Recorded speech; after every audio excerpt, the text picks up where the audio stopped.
Yeah, well, the first Mayday Parade band practice was a secret band practice because it was, Mayday Parade formed from two local bands from Tallahassee that kind of split, took, three from one band and three from another and came together. And we were all friends and we played shows together. It was a band called Defining Moment, a band called Kid Named Chicago.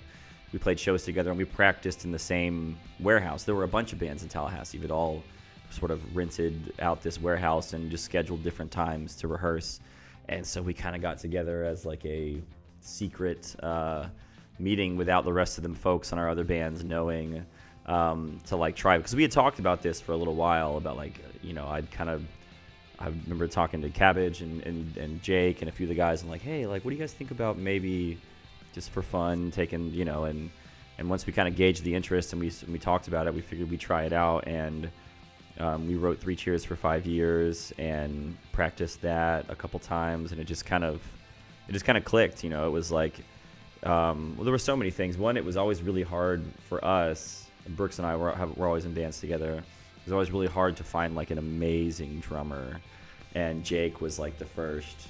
Yeah, that was the big issue with us for sure. Yeah, that was such a difficult thing. Was like we'd always played in bands with our friends and stuff, and like they were, like they could play a little bit of drums, but to really like you'd see bands that had just those amazing drummers. And well, our drummer had quit too right before we were going to start touring. Right. He wanted to go to school, and then we couldn't find a drummer. Mm-hmm. And then I was trying to fill in that spot instead of playing guitar because it was easier to find a guitarist.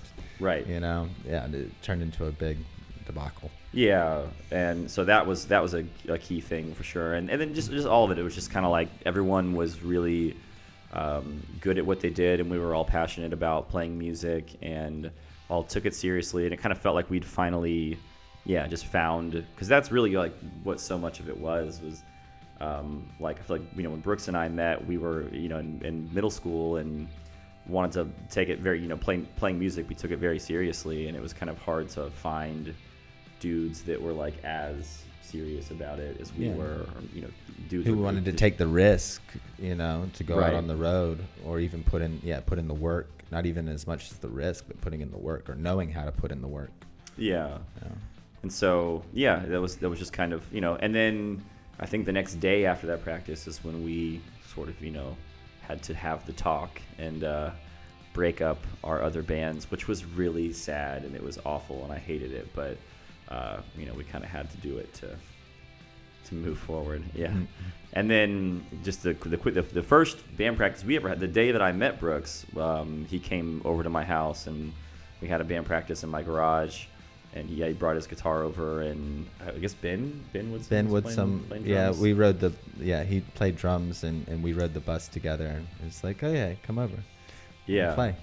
And so so we had, and I didn't even have a microphone stand, so I taped a microphone to a broom over the riding lawnmower. Leaned up against the riding lawnmower, and I forget. We probably just played a couple of covers. I think we probably played Oasis, Wonderwall, and like some Bush songs or something, and that was our first ever band practice. Yeah. You know what? I don't know where I was. I think maybe I was out at maybe I feel like out at Cabbage's house or. Well, the thing is we kind of knew it was coming. You know what I mean? Like, it felt like it was a drawn-out process. Right. So it was really, I don't know. Depends on how you look at it, right? Yeah. Yeah, because we kind of got approached by a couple different labels at the same time as we were following Warped Tour and selling CDs. And so, it kind of seemed like we're going to sign with one of these labels. It was just kind of like we took a long time. It was months mm-hmm. of like sort of deliberating and trying to figure out which direction we wanted to go. But doing the showcase for Fearless definitely felt very promising. Right. And stands out in my head as a very pivotal moment in all of that decision making. Yeah. Right. And going to their office for the first time and all that. Right. That was a big moment for sure. Yeah. Mm. Well, it kind of depends on what you classify as the first show. We did one show before as the band. It was the 6 of us, and we only had 3 songs written, and we only played those 3 songs in Bluntstown. But we didn't have a band name yet, so we didn't really play. We didn't call ourselves Mayday Parade, but we played Three Cheers for 5 years, One Man Drinking Games, and When I Get Home You're So Dead.